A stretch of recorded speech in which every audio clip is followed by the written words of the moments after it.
అల్లుడు ఈ ఎలక్షన్ లో నువ్వే గెలవాలి. గెలవడం ఏంటమ్మా, అల్లుడి గారు గెలిచినట్టే. కోట్లు ఖర్చు పెట్టి నిలబడే సత్తా మీ అల్లుడి గారికి తప్ప ఇంకెవరికి ఉందమ్మా. మీ అల్లుడి గారితో పోటీ చేసిన వాళ్ళు ఎవరికి డిపాజిట్లు కూడా రాలేదు. అందుకనే ఈ నియోజకవర్గంలో నామినేషన్ వేయడానికి ఏ మగాడు రాలేదు. అల్లుడి గారు సామర్లకోట ఎమ్మెల్యే అయిపోయినట్టే. ప్రజాబంధు పెద్దబ్బాయి జిందాబాద్, ప్రజాబంధు పెద్దబ్బాయి జిందాబాద్, ప్రజాబంధు పెద్దబ్బాయి జిందాబాద్. కాబోయే ఎమ్మెల్యే వరలక్ష్మికి ఏంటమ్మా మీ చెల్లి వస్తుంది? కాబోయే ఎమ్మెల్యే వరలక్ష్మికి కాబోయే ఎమ్మెల్యే వరలక్ష్మికి కాబోయే ఎమ్మెల్యే వరలక్ష్మికి కాబోయే ఎమ్మెల్యే వరలక్ష్మికి కాబోయే ఎమ్మెల్యే వరలక్ష్మికి. ఏంటే నువ్వు నిలబడుతున్నావా? అవును. ఏం అర్హతుండే నీకు?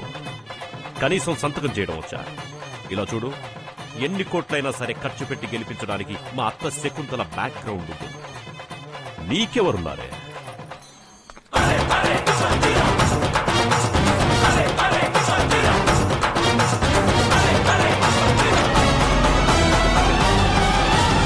నమస్తేనా. ఓ, దీనికి నువ్వా సపోర్టు? ఇలా చూడు, ఈ పెద్దబ్బాయి పుట్టుకతోనే కోటీశ్వరుడు, మరి ఇది ప్లాట్ఫామ్ బిచ్చగత్తె. అది అప్పుడు. మరి ఇప్పుడు లక్షాధికారి.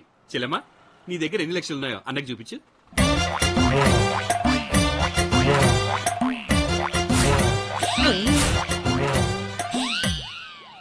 ఇందులో ఎన్ని లక్షలున్నాయో నీకు తెలుసా? ఏంది పిచ్చిగా వాగుతున్నావు? లెక్కెట్టింది నేను, ఆయన్ని అడుగుతున్నావే? నేను రోషమున్నోనే. మొత్తం 10 లక్షలు ఉన్నాయి. ₹1 తక్కువ నీ కాలికున్న చెప్పుతో కొట్టు. అడిగారా? మూసుకొని కూర్చో. అది నా స్వార్జితం. అది ఇప్పుడు మా సొంతం. చెల్లెమ్మా, దుర్ముహూర్తం రాకముందే నామినేషన్ వేయాలి. రండి.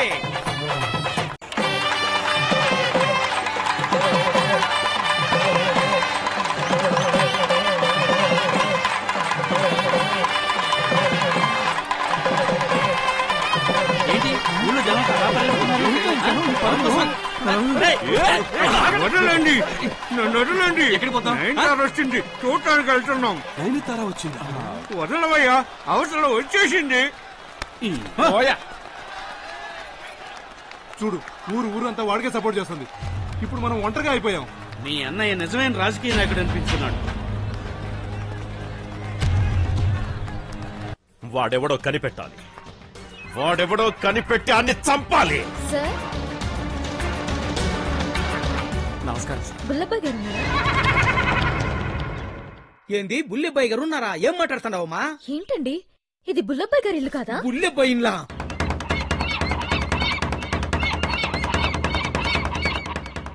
ఎక్కడి నుంచి వచ్చారు? వైజాగ్.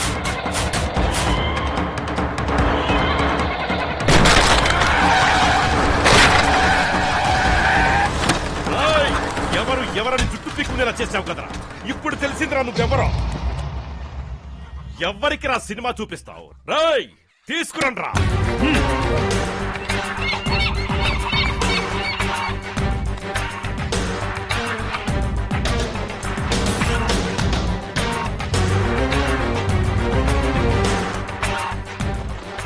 అంతా చెప్పేసింది. నాతో ఢీ కొట్టినప్పుడే నాకు డౌట్ వచ్చిందిరా. ఇప్పుడు తెలిసింది నువ్వెవరో ఏంటో. రాజా, మేం మగాళ్ళం, కొట్టినా తట్టుకోగలం. పాపం ఆడపిల్ల కదా, తట్టుకోలేక మొత్తం నిజం చెప్పాల్సి వచ్చింది. క్షమించు రాజా, అక్కడి పరిస్థితులు అలా చేశాయి.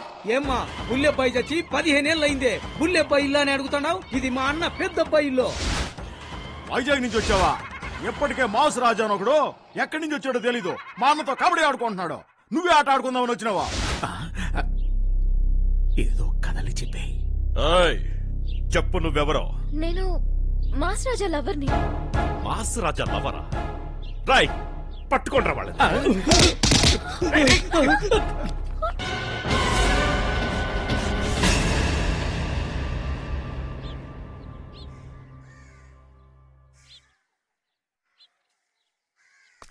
ఈ పెద్దబ్బాయినేమన్నా మొద్దబ్బాయి అనుకున్నావా? మీ అన్నయ్య ఫ్రెండ్ని తీసుకొచ్చి నాకు జలకివ్వడానికి ఇంకో 5 నిమిషాలు టైం ఇస్తున్నా. ఆలోగా వీడు ఊరొదిలి వెళ్ళిపోవాలి. పొమ్మని చెప్పవే.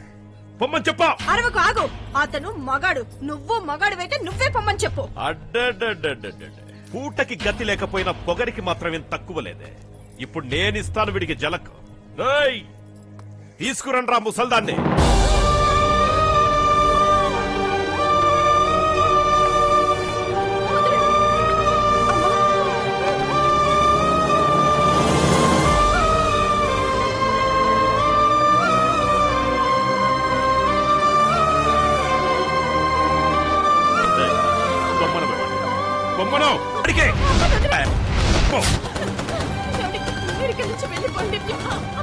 ఇక్కడ నుంచి తొందరగా వెళ్ళిపో.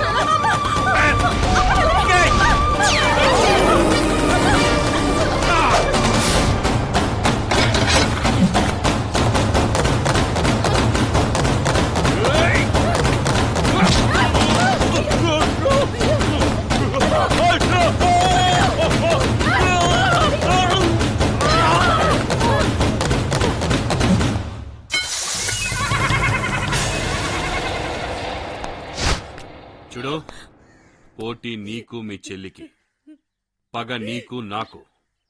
మధ్యలో ఆడవాళ్ల మీద గాని పెద్దవాళ్ల మీద గాని చెయ్యేశావో అడ్డంగా నరికేస్తా.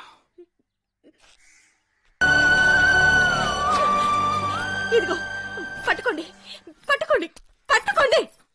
ముందుకి నుంచి బయలుదేరండి. నాకు ఎలక్షన్లు వద్దు, ఏమి వద్దు. మా అమ్మకి పిల్లలు లేరు, మొగుడు లేరు. ఆవిడకేం కాకూడదు. మీకు చేతులెత్తి దండం పెడతాను. ముందుకి నుంచి వెళ్ళిపోండి, వెళ్ళిపోండి. ఇలా చూడు, రేపు ఫస్ట్ బస్సుకే ఊరొదిలి వెళ్ళిపోతున్నావు. లేదంటే నీ అమ్మ చావును చూసి కర్మ చేసి మరీ వెళ్తా. తెయ్యండ్రా బండే.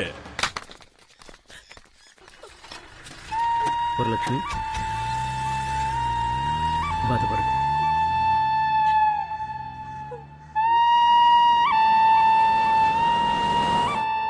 చూసావు కదా, మా అమ్మని మా చెల్లిని అన్నయ్య ఎలా హింసిస్తున్నాడు. ఆస్తికి ఇచ్చిన విలువ తల్లికి చెల్లికి ఇవ్వట్లేదు. వాడు మనిషి కాదు, డబ్బు కోసం గడ్డి తినే పశువు. 9 మాసాలు మోసి కనిపించిన తల్లికి బతికుండగానే నరకం చూపిస్తున్నాడు. వాడొక మనిషా? ఇప్పటి వరకు మూర్ఖుళ్ళ బతికాను. ఇక నుంచైనా మనిషినవుతాను. తెలుసు తెలియకు 10 ఏళ్ల వయసులో అమ్మకు దూరమై పాపం చేశాను. నా బాధ్యతను నాకు గుర్తు చేసావు హేమా. నీ మేలు ఈ జన్మకి మర్చిపోను. ఎక్కడికి వెళ్తున్నా? ధైర్యంగా వెళ్ళు. నువ్వు అడిగినట్టుగానే నేను నా కుటుంబంతో కలిసి వస్తాను.